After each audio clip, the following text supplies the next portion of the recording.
uma ajudante de cozinha que lavava o chão exclamou: Rouxinol? Eu conheço Rouxinol. Ora, ajudante de cozinha, então nos leve para ver o Rouxinol. Se você nos levar, você terá permissão para ver o imperador jantar uma única vez e será declarada a grande mocinha de cozinha que traz o Rouxinol imperial.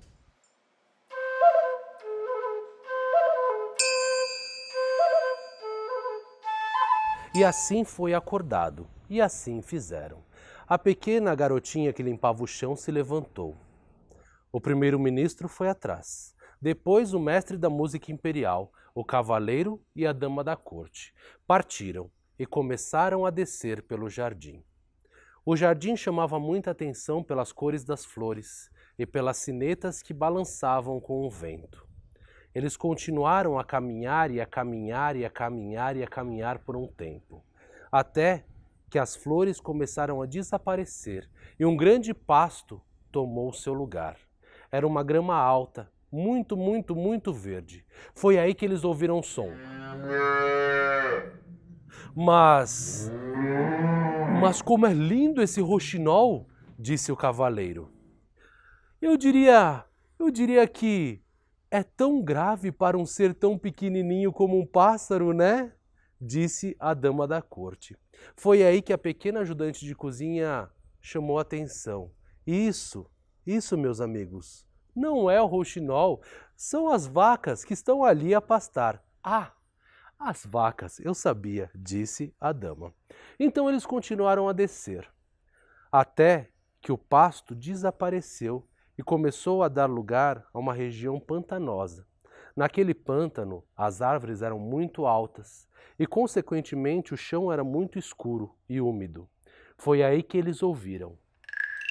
Ah, mas eu poderia comparar este canto às sinetas das flores e que tom maravilhoso, disse o mestre da música imperial. O primeiro-ministro logo emendou e disse: e veja a variação, é lindo. A ajudante de cozinha chamou a atenção novamente e disse: não, não, meus senhores, isso são as rãs que estão a coachar. O rouxinol ainda está longe. Ah, sim, as rãs a coachar, disse o mestre da música imperial. O primeiro-ministro então olhou e disse: o que são rãs? E o mestre da música imperial disse: eu não sei. Eles continuaram a descer por aquele caminho tortuoso, até que o pântano começou a desaparecer, e eles viram à sua frente um lago. Era um grande lago, e no meio do lago existia uma pequena ilha, e no meio da ilha existia a árvore. No alto da árvore, lá sim, aquele som. E era uma música tão suave que os quatro se calaram na hora, assim como todos os outros animais que estavam por ali, para ouvi-lo. Ninguém disse nada, porque tinha medo de falar que era o rouxinol, se não fosse o rouxinol. Mas a ajudante de cozinha disse: vejam, meus senhores, eis aqui o rouxinol. E o rouxinol era um pássaro pequenininho, acinzentado, com uma pequena manchinha alaranjada na barriga, mas muito, muito, muito simples. O primeiro-ministro disse: de certo ele perdeu as suas cores ao ver pessoas tão ilustres. E a ajudante de cozinha disse: meu rouxinol, o nosso imperador quer ouvi-lo cantar. E o rouxinol novamente cantou. As pessoas paralisaram em silêncio.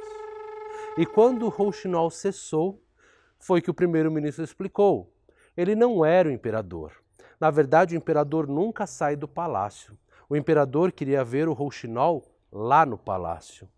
O rouxinol disse que cantava melhor ao ar livre, de preferência de noite.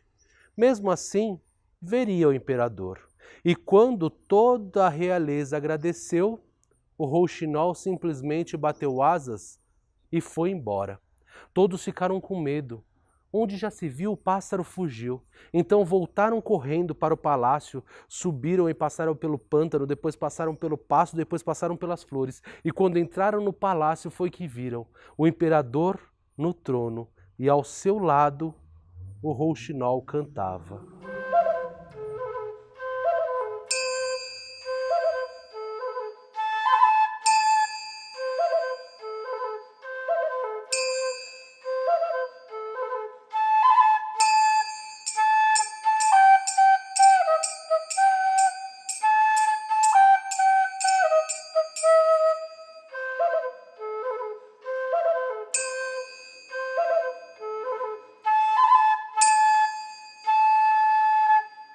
E ele cantava tão bem que lágrimas escorreram dos olhos do imperador.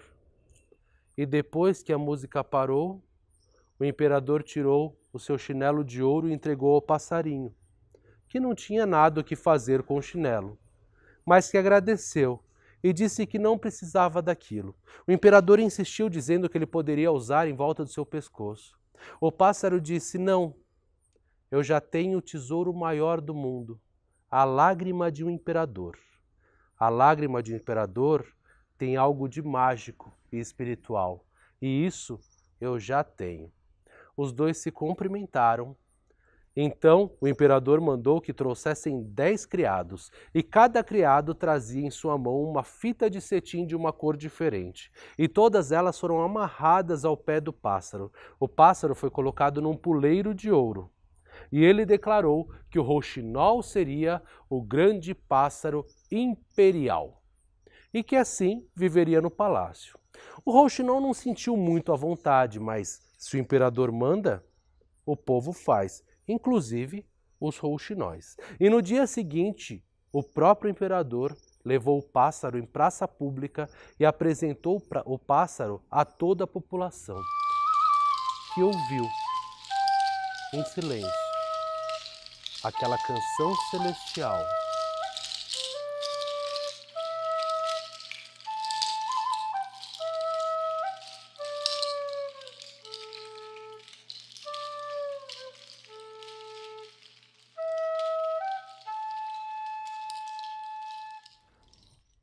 E quando ele parou, as mulheres colocaram água na boca e tentaram gargarejar, imitando o pássaro.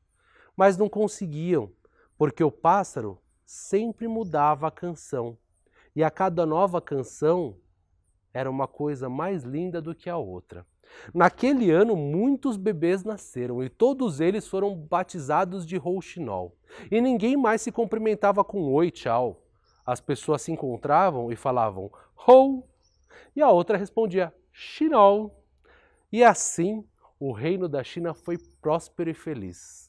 O imperador ouvia todos os dias o canto do seu pássaro e se sentia como novo, como um jovem imperador que há muito tempo ele não era.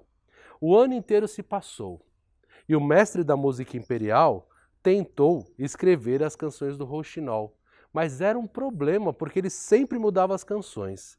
Ele escreveu então 15 volumes e desistiu. Mesmo assim, não eram tão fiéis assim. O próprio primeiro-ministro ficou enciumado, porque aquele pássaro vivia mais ao lado do imperador do que o próprio primeiro-ministro.